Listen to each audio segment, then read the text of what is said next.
በሶሻል ሚዲያ 1 ቢሊዮን ተከታይ በማፍራት በፕላኔታችን የመጀመሪያውና ብቸኛው ሰው ነው። በዩቲዩብ በ3 ሳምንት ብቻ 60 ሚሊዮን ሰብስክራይበርስ በማግኘት አዲስ ሪከርድ አስመዝግቧል። በቅርቡ ከአንድ የስፔን ቴሌቪዥን ሾው ጋር ባደረገው ቆይታ እኔ በእግር ኳስ ከታዩ ምርጥ ተጫዋቾች ሙሉ ተጫዋች ነኝ። በቀኝ እግሬ በግራ እግሬ በጭንቅላት ስጫወት በልህቀት ነው። ፈጣንና ጠንካራም ነኝ። ሰዎች ሜሲን፣ ማራዶና ወይም ፔሌን መውደድ መብታችሁ ነው እናም አከብራለሁ። ነገር ግን እኔ የምንጊዜ ምርጡ ተጫዋች ነኝ ሲል የተናገረው ክርስቲያኖ ሮናልዶ ዶስ ሳንቶስ አቬሮ ነው። ክሊያን ምባፔ፣ ኤሪንግ ሃላንድ፣ ቪኒሲየስ ጁኒየር፣ ሮድሪጎ፣ ጋርናቾ፣ ራሽፎርድ እና ሌሎችም ወርልድ ክላስ ተጫዋቾች አሪያችን ክርስቲያኖ ሮናልዶ ነው ሲሉ በአድናቆት ይናገራሉ። በዛሬው ፕሮግራማችን የማዴራው ኮከብ ከእግር ኳስ ሜዳ ውጪ ምርጥ ያስባሉትን 5 ነገሮች እናያለን። አብራችሁን ቆዩ።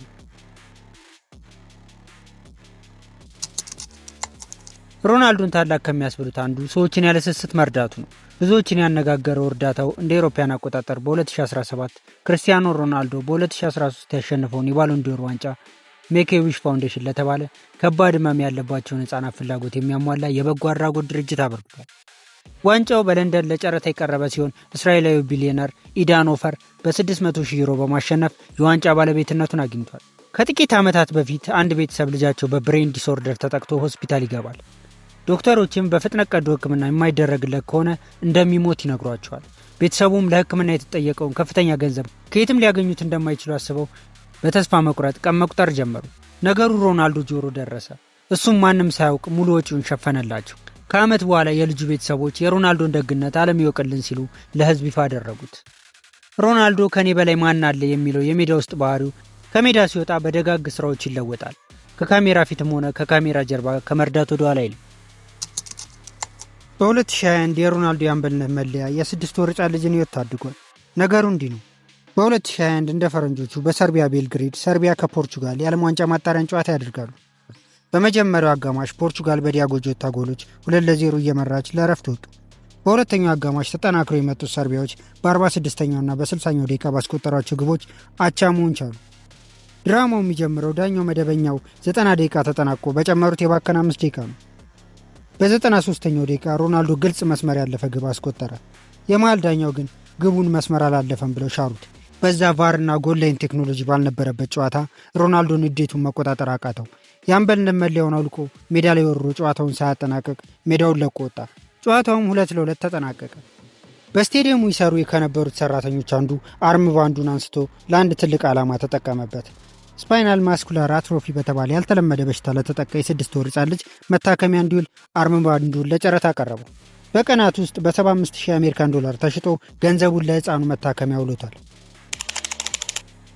ክለቦች ሮናልዶን ሲያስፈርሙ ሮናልዶስ ኢፌክት የሚባሉትን ጥቅሞች ያገኛሉ። የዓለም አይኖች እሱ ወዳለበት ሊግ ያተኩራሉ። ጣሊያን ሴሪያን ከተኛበት ቀስቅሷል። ደጋፊዎች የሳውዲ ሊግን ትኩረት እንዲሰጡት አድርጓል። ተዘርዝሮ ከማያልቀው የሮናልዶ ተጽዕኖ አንዱን ላካፍላችሁ። የዩኤፋ ዩሮ 2020 ውድድር ላይ ይደረግ ከነበረው የፖርቹጋልና የሃንጋሪ ጨዋታ በፊት የፕሬስ ኮንፈረንስ ለመስጠት ከአሰልጣኙ ፈርናንዶ ሳንቶስ ጋር ተቀመጡ። እንደተቀመጡ ሮናልዶ አንድ ነገር አስተዋለ። 2 የኮካ ጠርሙሶች ፊት ለፊቱ ተቀምጧል። በፍጥነት ከፊቱ አነሳቸውና ውሃ አንስተው አጓ አለ። አጓ ማለት በፖርቹጊዝ ውሃ ማለት ነው። በሰዓታት ልዩነት ኮካ ኮላ $4 ቢሊዮን ማርኬት ቫልዩን አጣ። በጊዜው ትልቁ የሚዲያ ትኩረት ሆኖ ነበር። ሮናልዶ ከፍ ሲያደርግ ከፍ የሚያደርጉለት፣ ዝቅ ሲያደርግ ዝቅ የሚያደርጉለት በርካታ ሚሊዮን ታማኝ ደጋፊዎች አሉት። በርካታ ታዋቂ አትሌቶች፣ የሚዲያ ሰዎች፣ የፊልም አክተሮች ሊያገኟቸው የሚጓጉላቸውን የማስታወቂያ ስራዎች ሮናልዶ አይቀበላቸውም። ምክንያቱም ጤናማ የህይወት መንገድ አይደሉም። ይሄ ደግሞ የበርካታ አድናቂዎችን ህይወት ይጎዳል በሚል ነው።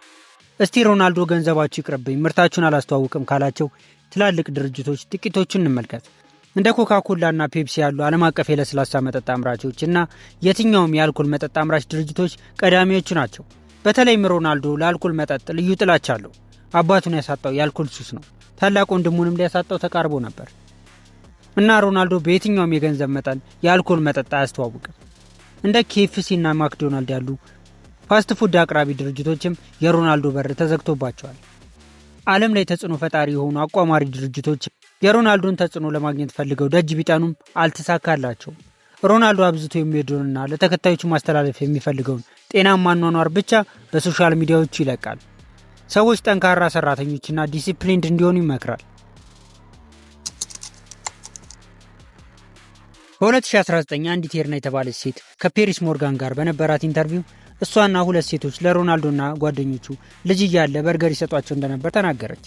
ራሱ ሮናልዶ እንዳረጋገጠው የ11 ወይም የ12 ዓመት ሆኖ የስፖርቲንግ ሲፒ ወጣቶች ቡድን ሲጫወት በትንሽ ዶርም ውስጥ ይኖሩ እንደነበርና ሲርባቸውም ከጓደኞቹ ጋር አጠገባቸው ይገኙ ወደ ነበረው ማክዶናልድ በመሄድ ትርፍራፊ ይቀበሉ እንደነበር ተናግሯል።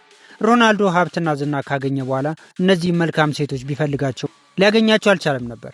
የኤርና ኢንተርቪው ብዙ ሰዎች ጋር ሲደርስ ሮናልዶም ጋር ደረሰ። በፍለጋ ባያገኛቸውም በመጨረሻ ከኤርና ጋር ተገናኙ። በልጅነት ለሰራሽልኝ ውለት አመሰግናለሁ በማለት ለእሷና ለወንድ ልጇ የቤት ስጦታ አበርክቶላቸዋል።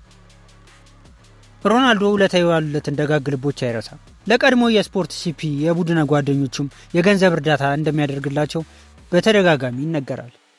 ታዲያ እነዚህ ከላይ የዘረዘርናቸው ምክንያቶች ሮናልዶን የምንጊዜ ምርጥ አስብሉትም ትላላችሁ? እስቲ ሀሳባችሁን በኮሜንት አጋሩ። ቻናሉን ላይክ፣ ሼር እንዲሁም ሰብስክራይብ ማድረግ እንዳይረሳ።